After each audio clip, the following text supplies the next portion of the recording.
This was meant to be my fun filming day. Guess how that's going? There I was, luxuriating in the bath, like some kind of sea goddess, letting the to-do list drift away like seaweed into the mist. I'd planned to allow my hair to dry naturally in the perfect alignment of time, intention and daylight. Daydreaming of casually letting the moisture evaporate from my skin. When my middle daughter rang. "Can you pick me up from the train station at 3?" It was 2:20. Sure, let me just teleport there like an unpaid Uber mermaid.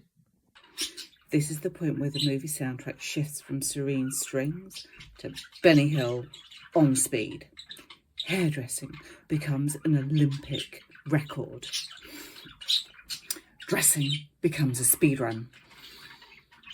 Clothes are flying, towels are falling, and all I can see in my head was my carefully plotted day. You know, the one that I'd made fun on purpose, disappearing off into the mist, tumbling like dominoes. And here's the divine nonsense of it.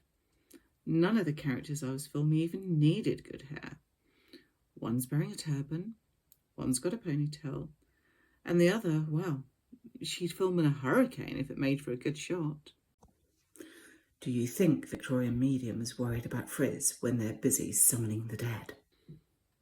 The truth? I wasn't mourning the hair. I was mourning the plan, the delicious sequence I'd set up to feel at ease before I created. But sometimes, and I hate that this is true, disruption is part of the magic. It forces you to see that the thing isn't fragile, only your mental choreography is. But also, my mental choreography is kind of like Swan Lake on roller skates. So today, I'm choosing to film anyway.